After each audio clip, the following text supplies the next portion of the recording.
Hello everyone, welcome to the world of nursing exams learning. Hope you'll have fine and spending some quality time for your exam preparations. So today we will start with one of the important topic in cardiovascular system, myocardial infarction. I know most of you know about this condition and you might have come across with many patients those who are diagnosed with a myocardial infarction. So before going to the questions, just we will refresh the ideas what we have in our mind about myocardial infarction. So that will help us to tackle the answer very easily. So let us start. Myocardial infarction, how it will happen or what do you mean by myocardial infarction? It occurs when the cardiac muscles or the tissues does not get enough oxygen or the cardiac muscles suddenly or abruptly deprived of oxygen. So what will happen? That will leads to ischemia. After several hours, this ischemia will leads to necrosis of that particular tissue and finally end up with infarction, myocardial infarction.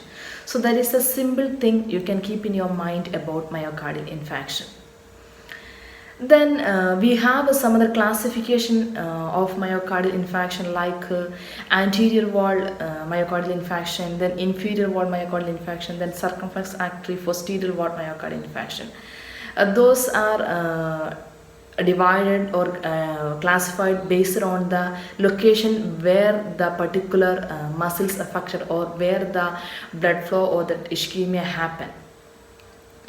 So just keep that one also in your mind. Then what is the some of the main predisposing or the causative or risk factors that may end up a person to be diagnosed myocardial infarction? Some of the things like atherosclerosis, the client those who have coronary artery diseases.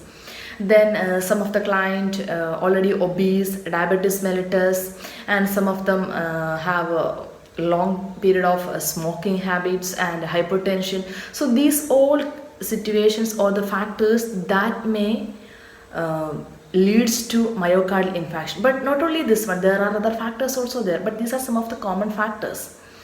So out of these factors, some of them are modifiable, especially the obesity, then the hypertension. If the client can manage very well diabetes mellitus and obesity by changing some of the diet habits, exercise, including some exercise in the daily lifestyle and changing the proper healthy food habits.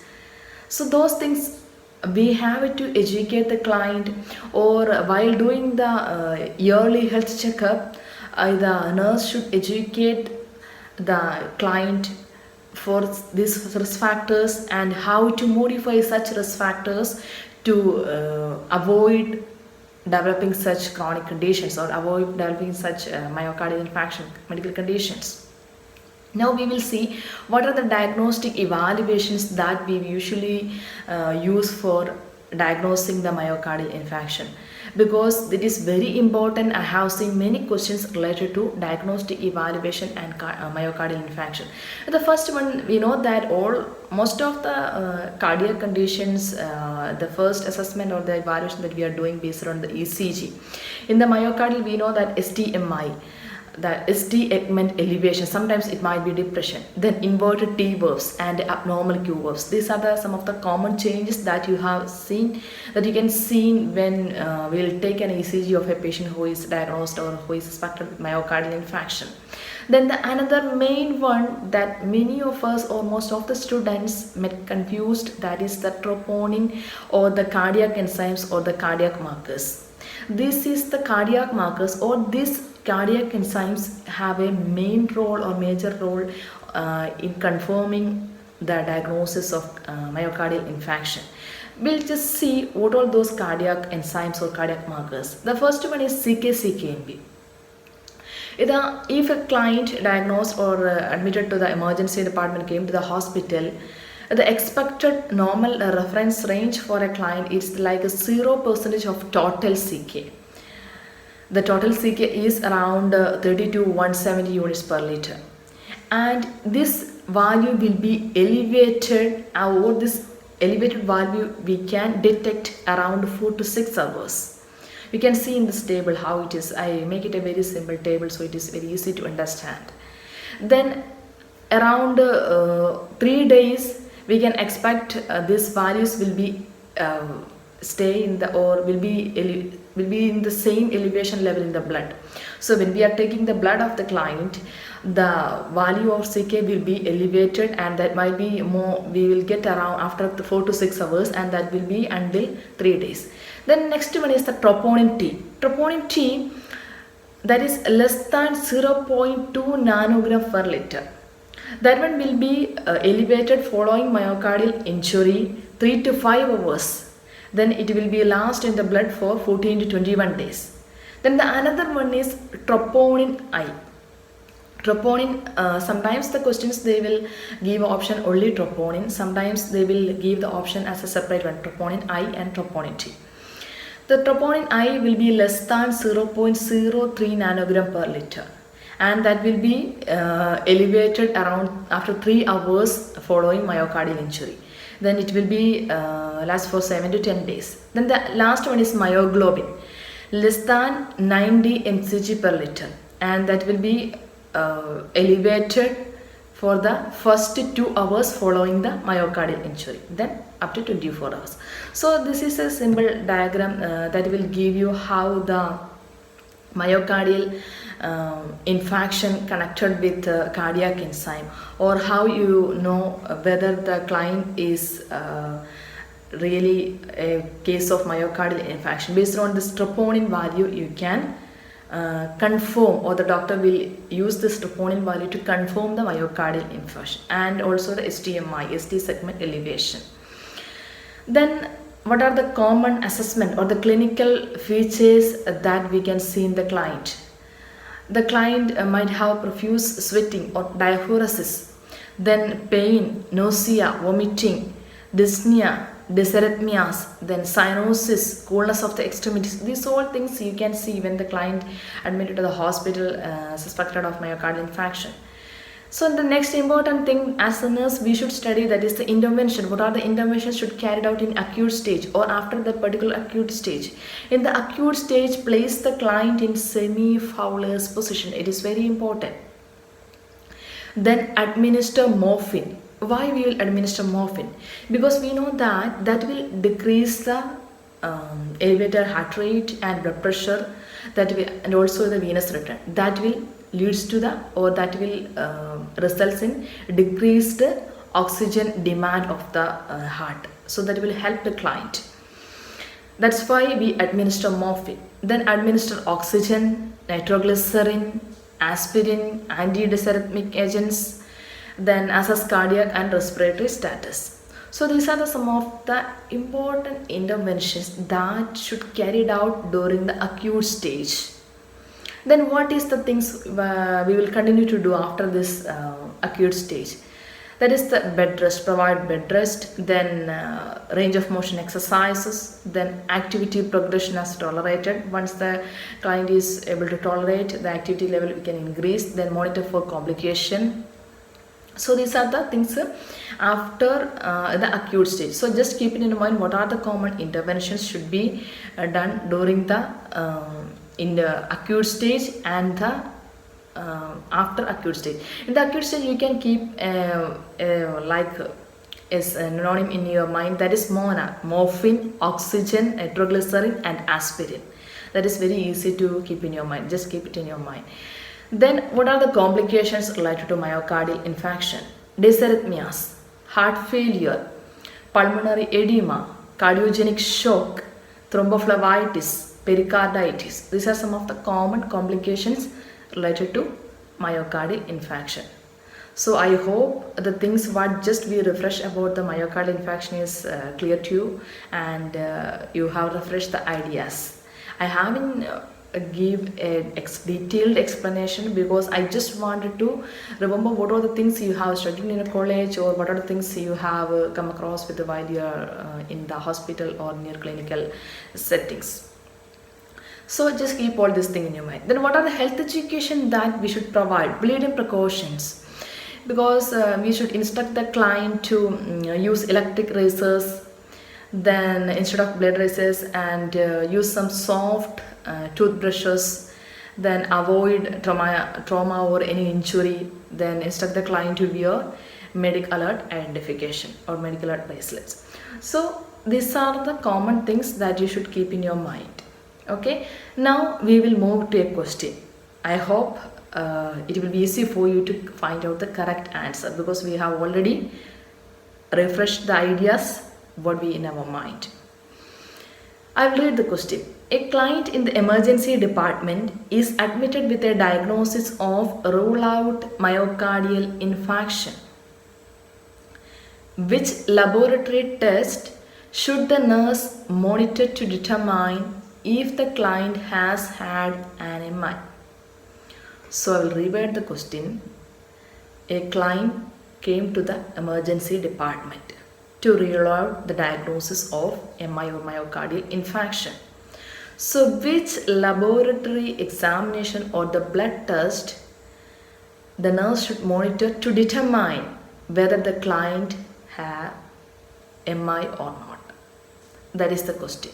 Very simple question. What is the blood test or the diagnostic evaluation used for confirming the diagnosis of myocardial infarction? The question is simply asking, but when we will see the scenario, we will just feel okay, it's very difficult question. But the direct question, what is the diagnosis for the confirmation of myocardial infarction? The first option, D-dimer test. Second option, low density lipoprotein. Third one, myoglobin. And the fourth one is troponin. So we have 4 options. What do you think? Which one might be the correct answer? Now we have already discussed what are the diagnostic evaluations and what are the common complications, assessment, clinical features, and type of MI, everything we have just discussed. So out of that discussion, or based on that discussion, what do you think? Which one could be the right answer? Yes, troponin. We studied that troponin I and troponin T. So troponin is the answer for this question. Why?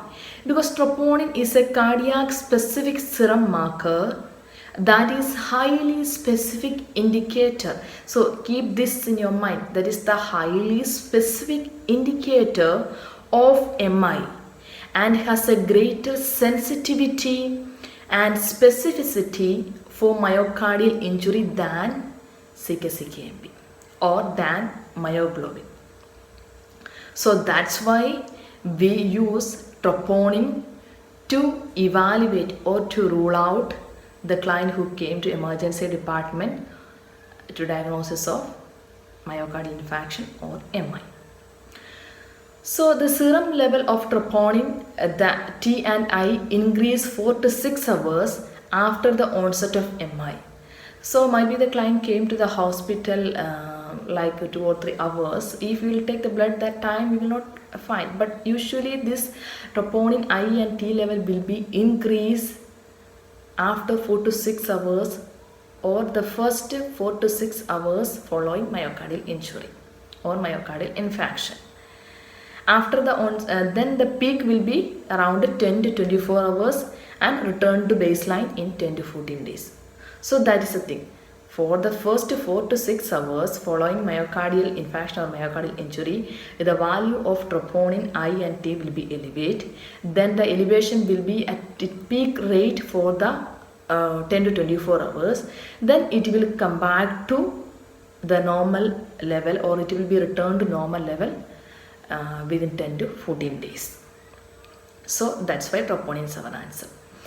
Then there is one more point we have to keep in our mind. However, MI is not diagnosed alone by serum cardiac marker or enzyme. Electrocardiogram or ECG findings and client health history along with the history of pain, risk factors are also used to make the diagnosis of MI. We should keep this point in our mind. We already informed that studied that the cardiac enzyme is one helps to rule out or confirming the myocardial infarction, even though we should collect the history or the clinical features as well as the electrocardiogram, ECG changes, everything to understand or to rule out the myocardial infarction. Then the nurse should monitor the serum troponin levels where there is a suspicion of MI, as it is the most sensitive and specific serum cardiac marker. We already said that. Then what are the other options? We will just see why those options were not the correct one. We already said that, even though we will just tell one more thing. D-dimer test, that is the laboratory test that measures the amount of cross-linked fibrin fragments resulting from the clot degradation. It is ordered for clients with suspected pulmonary embolism. So, this D-dimer for diagnosing the client who is suspected with a pulmonary embolism. So, that is not connected to the myocardial infarction. Then the option 2, that is LDL, low density lipoprotein. We know the normal value of that one, and it is very dangerous if it is more than the normal value. Used in determining cardiac diseases, not directly related to the diagnosis of MI. Then the option 3, myoglobin. This also released into the circulation, or it will be also elevated in the blood following the first 2 hours myocardial infarction.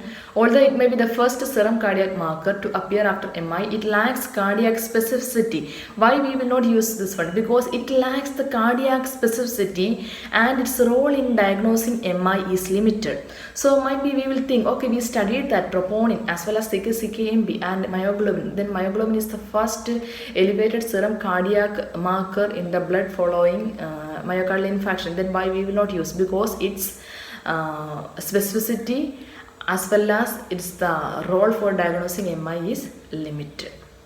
So I hope this is very clear to everybody. Shall we move to the next question? The nurse is caring for a client who had a large anterior wall myocardial infarction 24 hours ago. Which finding is most important to report to the healthcare provider or to the doctor? The question says, we already studied one of the type of MI based on the location, that is the anterior wall myocardial infarction. So the anterior descending artery will be blocked around 24 hours ago. So which finding is most important to report to the healthcare provider? So in that situation or in this scenario, when we are doing an assessment on this particular client, what finding we see or what the finding we should give more priority and we should inform to the doctor or the healthcare provider? That is the question asked. First option, nausea and vomiting. We know that after myocardial infarction, client have nausea and vomiting. This is one of the assessment or the clinical feature. Then second option, S3 heart sound. Third option, occasional unifocal premature ventricular contractions. Then temperature of 100.4 degree Fahrenheit. So these are the options. Out of this option, which one could be the right answer? We'll see the option 1. The option 1, we said client have nausea and vomiting. That is, do you think that is the priority or the most concerned thing that nurse should inform to the healthcare provider? This client may experience nausea and vomiting during MI resulting from the stimulation of the vomiting center by severe pain or from vasovagal reflexes initiated from the area of infarction. But that is not that much important compared to other options. So we'll just eliminate or just keep it aside. And the second option, a new S3 sound or S3 heart sound, listen. What does it mean? It seems like an answer, right? Because the large anterior wall MI can affect the pumping ability of the left ventricle. We know that the heart chamber, right atrium, right ventricle, then from the pulmonary artery to the veins, and the oxygen will be fired and will come to the left artery, then the left ventricle, then go to the aorta. So in this area, there is a separation with the circumflex artery, then the left anterior descending artery. So in that area, the large anterior wall MI can affect the pumping ability of the left ventricle, putting the client at risk for developing heart failure and cardiogenic shock.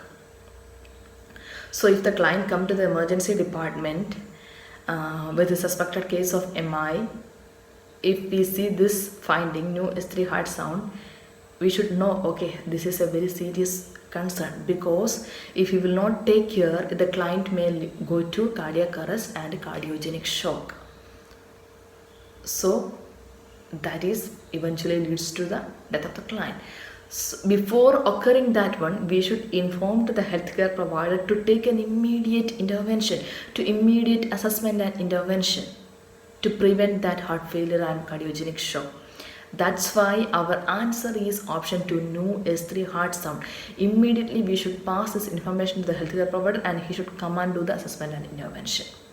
The new development of pulmonary congestion on X-ray, auscultation of a new S3 heart sound, crackles on auscultation of breath sounds, jugular venous distensions can signal heart failure and should be. If we know that, what are the symptoms of heart failure? If it is the right heart failure, there is edema all over the body, then jugular venous distension, then crackles, and also the client have dyspnea, breathing difficulty, every problem they have. There is a new S3 heart sound, we listen. So while we are doing assessment, we found these symptoms, we can suspect that okay, the client might go to the heart failure, we should prevent that one. So that's why our answer become the option 2. The nurse should immediately report the new development of a pulmonary congestion on X-ray, auscultation of new S3 heart sound, and crackles breathing to the HCP. These findings may indicate the development of heart failure and cardiogenic shock. Just we mentioned already that one. Then the next option is, what is the, another option? If the client have temperature 100.4 degree Fahrenheit, an increase in temperature following MI is usually due to a systemic inflammatory response caused by the myocardial cell death. The elevation may last as long as a week. This finding is not as significant than a new S3 heart sound. This is also important, but compared to new S3 heart sound, this is not that much priority to inform to the healthcare provider. Then also another option that the occasional premature ventricular contractions, that is not much significant compared to the S3 heart sound or S3 heart tone. But the nurse should further assess the client for potassium level and assess the apical radial pulse for the presence of any pulse deficit. So is that clear? The question and all the options. So shall we move it to our next question? The nurse care for a transgender client who is prescribed estrogen therapy. Which side effects is most important for the nurse to report to the healthcare provider? This question is not directly related to the myocardial infarction. So another topic, estrogen therapy, or the client who is taking estrogen therapy, who is a transgender. So what are the side effects, or which is the most serious side effect that should inform to the healthcare provider? We have studied some of the side effects of contraceptive pills and the contraceptive hormone therapy, everything. So in this case, the client is transgender and also she is taking an estrogen therapy. So what is the complication? The first option is breast tenderness. Second option is generalized weight gain. Third option is leg swelling. Then the fourth option is nausea and vomiting. What is the answer? We'll see the first option. The first option they said is breast tenderness. So what does it mean? The breast tenderness and the enlargement are common. This is the expected side effect of an estrogen therapy. So not that much serious issue or the important significant thing that we should inform to the doctor. The healthcare provider, when he prescribed this therapy to this particular client, he know that these are some of the side effects the client may have after starting the therapy. So expected, so we can eliminate that one. Then the option 2, client have a generalized weight gain. So that is also expected because it will lead to fluid retention and the weight gain with the cardiovascular symptoms, sometimes due to pedal edema and everything. So it is not that much important or not that much significant related to the this estrogen therapy. So we can remove that one also. Then the option 3. What is our option 3? That is the leg swelling. I think when you see this option, some of you click that idea. It seems like an answer. Yes, exactly. Our answer is option 3, leg swelling. Why? Because these kind of contraceptive therapy or hormone therapy have long term use will end up with DVT or deep vein thrombosis. Here we'll see what is the explanation. The transgender women clients are often prescribed anti-androgen medications, example like spironolactone, to reduce the androgen levels. Example, testosterone. What is androgen? Testosterone. Then the estrogen therapies to induce feminizing traits. We know that our client is a transgender, so for inducing the feminizing traits, the estrogen therapy they will take. And what is the problem? The breast enlargement. What are the feminizing traits that will head after, or that will get after taking this estrogen therapy, like breast enlargement, reduction in the body hair, then decrease in testicular size and erectile function. So when this estrogen places the client at an increased risk of developing blood clots due to the hypercoagulability and therefore adverse thrombotic events. Example, stroke, myocardial infarction, venous thromboembolism. Then the signs and symptoms of deep vein thrombosis, that is the leg swelling, calf muscle swelling and tenderness, pain, unilateral sometimes, should be reported to the healthcare provider immediately. The client should be also taught smoking cessation and diabetes management, and to avoid long periods of immobilization for further decrease the risk of thrombus formation.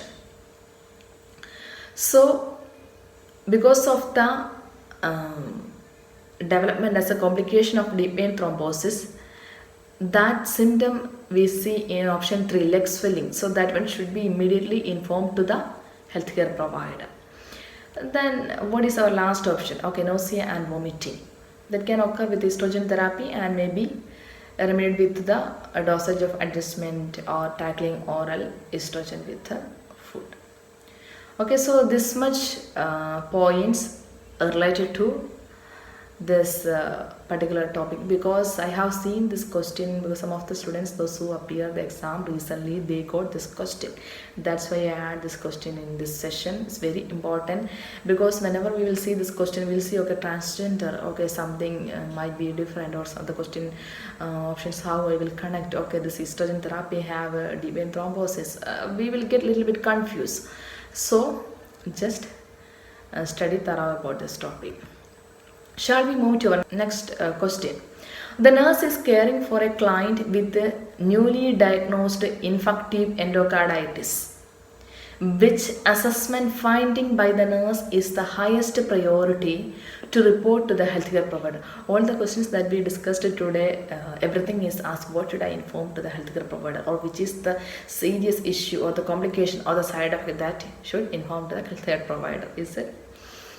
Okay, the question is related to the infective endocarditis. So the question asks, which assessment finding or which feature of this particular problem has the highest priority and it should be immediately reported to the healthcare provider. We'll see the options. Option 1, pain and pallor in one foot. Option 2, pain in both knees. Option 3, splinter hemorrhages in the nail buds. Option 4, temperature of 102.2 degree Fahrenheit. So we'll see the options one by one. And the first option, client have pain and pallor in one foot. What do you think? Does that look like an answer?